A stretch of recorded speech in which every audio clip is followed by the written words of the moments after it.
blockchain is effectively a bit of software that allows you to store transactions in a trustworthy way. That trust is created by some very sort of tough mathematics. So mathematics that's typically really hard to solve, but easy to verify. And because of using that mathematics, it allows you to distribute the underlying ledger from the blockchain across many parties on your network.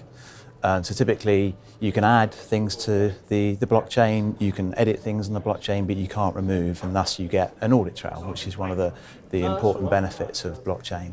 So typically, if you wanted to, say a participant wanted to change their block in the blockchain, they would make those changes and make that block available to the rest of the participants on that blockchain, and they would then confirm that the change was correct, and then you get a consensus across the network. So that effectively sort of allows you to not have a central arbiter in the blocks, which effectively is one of the important benefits of blockchain.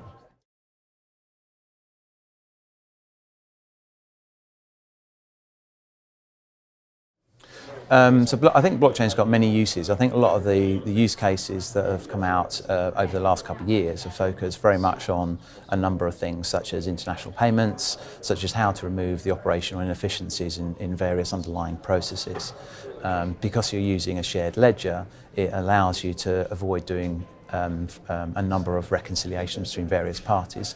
So typically, one party would have one ledger, another party would have another ledger, and they're constantly throwing data between each other, and they have to keep their ledgers in sync. What blockchain allows you to do is all run off one ledger, so that removes any reconciliation. So that's a typical use case of where you see blockchain remove some of the inefficiencies in the system.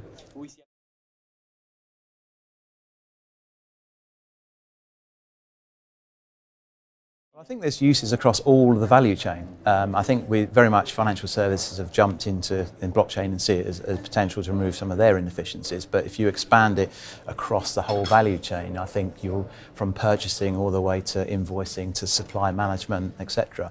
I think there's value to be gained across the whole value chain. And the flip side is, I think it's, there's some benefits that we haven't, the unknown unknowns almost in this. We've not seen, for example, what different customer propositions will come out from this that we've not thought of yet. And hence the reason within RBS we've been experimenting with it is to really learn firsthand from that and say, okay, what new customer experience, how do we simplify our customer processes using this and make our customer experience, improve our customer experience over time using this sort of technology.